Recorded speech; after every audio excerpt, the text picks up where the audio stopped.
For the most part, when I buy a watch, it tends to stick with me for the long haul, especially as I have matured as a collector and developed an accurate grasp of what watches are best for me. However, like any enthusiast, it is a trial and error process in the early days, and there have been many watches that have entered and eventually left my collection. Most of the time, I get this process right and rarely have regret.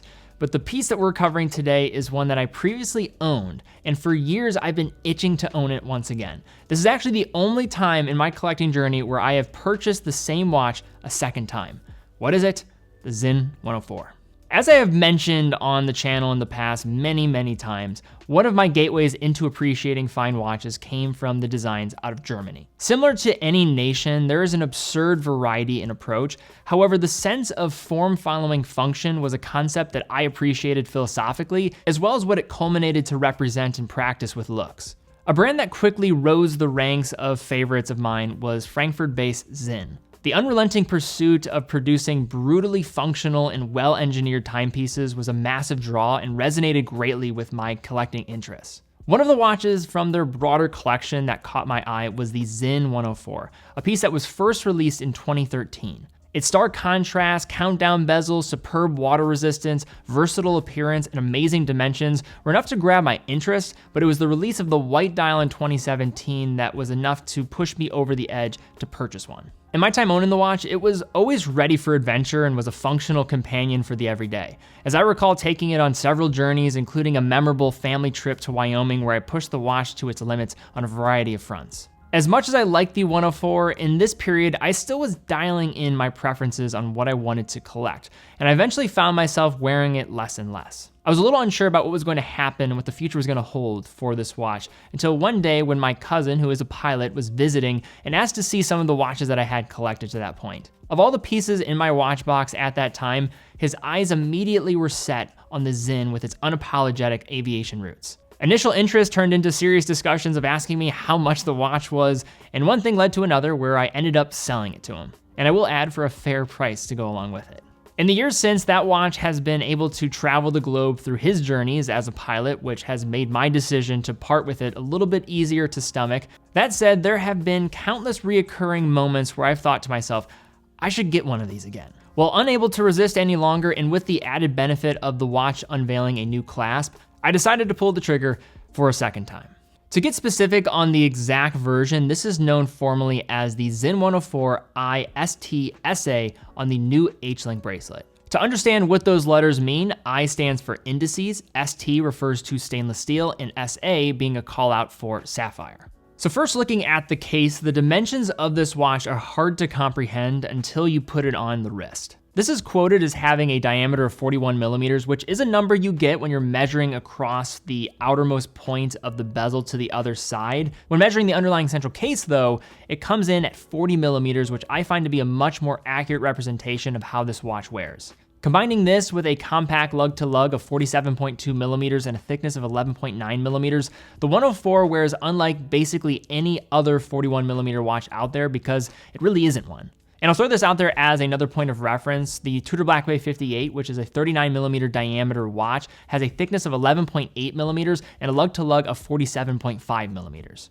In practice, the Sinn 104 is one of the sneakiest cases in the industry, which still delivers a presence that will never feel diminutive no matter the wrist size, while still wearing compact enough across the wrist to avoid overhang for those on the smaller side of the wrist size spectrum. Looking at the case closely, we have sharply angled lugs that are brutalist in their profile, with a large screw down crown sitting at 3 o'clock, housed between small crown guards. As an owner of a few Sinn watches, the theme of brushing or blasting cases is the norm, which brings us to one of the peculiar points regarding the 104. It is basically entirely polished, from the lug tops to their beveled edges and to the case sides, in turn going against the plot of the quintessential style Sinn watches usually employ. This theme continues to the bracelet seated between the 20 millimeter lugs, which is an H-link style, where the outer links are brushed and the inner links are high polished, which on the subject of will no doubt show their wear over time. Links from the Sinn bracelets use hex screws rather than the traditional screwed in links, as Sinn has found that they are less likely to strip when you're sizing your bracelet, a theory I find to be proven true in practice. What is new here is the H-link that utilizes the updated clasp. With this upgraded system, the clasp is roughly 3mm longer than the former version, although the steps up in quality are felt immediately. It has an elevated 2-button release rather than a snap fold over lock of the former, and most notably, it now delivers a very slick on-the-fly system that offers over 10mm of adjustment just by pressing the small button on the internal part of the clasp. By all accounts, this is way more premium, which leads to it now adding $150 to the price of the watch. A price for me, I would say is well worth it, and that is coming from somebody that didn't really have big qualms with the former bracelets. In typical Sinn fashion, the 104 has superb water resistance of a staggering 200 meters, numbers that give many ISO dive watches a run for their money. Despite being capable in the arena of aquatics, the Sinn 104 is unquestionably a pilot watch first, coming with low pressure resistance to avoid being impacted by changing altitudes during flight. Instead of an elapsed time bezel you'll find on dive watches, here we have a 60-click bidirectional countdown bezel in black aluminum. The bezel comes with linear markings for the individual minutes and numerals for the every 5 minutes, with slight differences in the sizing between the numbers ending in 0 compared to those ending in 5. The lume triangle adds a sense of legibility, shining well in practice, with the bezel action being nothing short of superb. Another interesting point about the Sinn 104 bezel is that along the edges of that bezel, there are small screws that are used to hold it into place. This ensures no matter the knock that the watch might take, the bezel will stay steady with its position and will never pop off. Casting over the dial is a sapphire crystal, getting one of the best anti-reflective treatments in the business, with it being applied on both sides, making the crystal seem to disappear at certain angles. So many people will go back and forth about what is the best Sinn 104 dial. In my opinion, and this is just my preference, I love the white dial. Also enjoy the black as well as the exotic green, but there's just something about a glossy white dial with black indications on it with the high contrast that just speaks to me. It's probably another reason why I love things like the new Omega Speedmaster or something like the Rolex Explorer 2 polar dials. At the dial outskirts is a line minute track with smaller indications for fractions of a second. Rectangular black frames, a step inward, hold duties of indicating the hours, as well as housing some superluminova. Larger text is minimal, with the 12 o'clock Sinn logo opposing the German automatic text at 6, with the only breakup in symmetry coming from the day date display, which I find easily integrates since the discs are going to match that broader dial backdrop.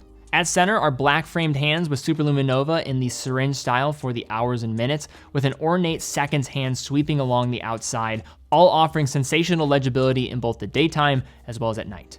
The only other curious feature of note is the Made in Germany mark, which oftentimes will find itself at the lowest seated position of the dial. Instead, here Sinn opts to include it proudly on the other side of the minute track. In the earlier days of Sinn, they often would utilize calibers from ETA as the venerable workhorses to match the pace of their watches. But similar to many brands nowadays that have had an increasing difficulty in getting calibers from the Swiss manufacturing giant, they have had to look elsewhere, with Sinn procuring movements from the next biggest provider from the nation, Sellita.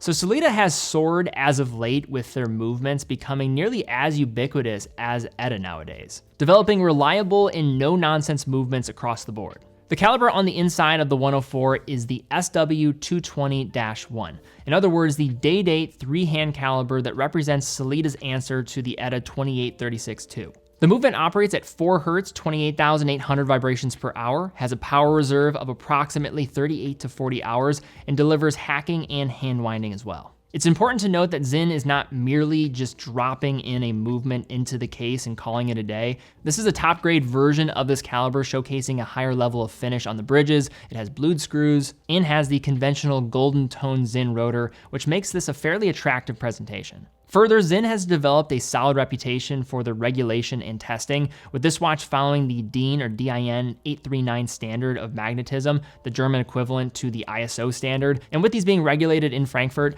I have found most Sinn watches run within chronometer specifications. This is not something they'll actively call out, but it's just something I've seen with owning some of their watches over the years. This point is backed up in this instance when testing across 5 different positions with this 104, as it was running between 0 to +2 seconds a day across 5 positions. So since the last time I owned a Sinn 104, my general life as well as collecting has changed dramatically. I've been fortunate to add some amazing watches to my collection that range in price, which might make a watch like the Sinn 104 seem a bit redundant in its overlap. In some ways, that's probably the case, as there are other watches that I own in my collection that I can definitely check off many of the boxes that the 104 does. I tend to be a very cerebral collector. In other words, what I mean by that is I will put a lot of weight on how often I intend to wear a watch and how well it complements the rest of the pieces in my collection. That considered, I have stated it many times on this channel, mechanical watch purchases are not independent of emotion, and the sheer concept of acquiring one is a contradiction to logic. As I was waffling back and forth over the years about getting this piece again,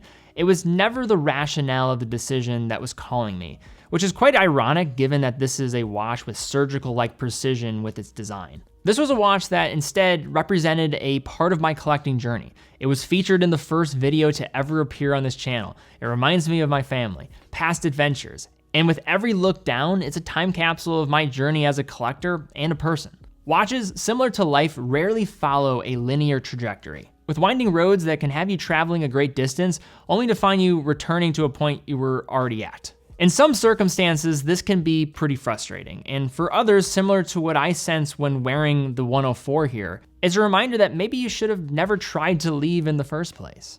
These types of realizations only come with time and experience, so I will call this reunion with the Sinn 104 a welcomed lesson learned. Well, all right, guys, that is my take and kind of my love letter to this watch, the Sinn 104. In many ways, this watch is maybe not the right watch for me at this time in my collecting journey, but in other ways, it really is. And I apologize if you guys came to this video for a review of this watch only and didn't care about any of my backstory as a collector and relationship with this watch. If that's something you're not into, I apologize for that, but this is a watch that I've always been interested in. I love the design. Sinn's a very special brand to me. It's always just spoken to me and what their design philosophy is, and this is one of my favorite watches that the brand produces. So if you enjoyed this video though, and maybe you did like hearing a little bit more of this backstory, give it a thumbs up, subscribe, hit the bell icon. Really do appreciate that as well. Also, have you owned any Sinn watches? Do you have one in your collection? Leave some comments down there about that and tell some stories about the watch that you own in your personal collection. Also, definitely check out TeddyBalderStore.com. TeddyBalderStore.com is a full authorized dealer of over 30 brands, quick and fast fulfillment, dedicated customer support, full factory warranty for all the products that we offer. If you have any questions about the watches we also have for sale, we're around the clock working on that live chat. So if you have any questions, it's a real person on the other line. We're there all day if you have any questions for us, so do not hesitate to reach out. Any watch purchase allows us to keep doing what we're doing here, and we love what we do. But guys, thank you again so much for watching. Be well, and I will see you all very soon.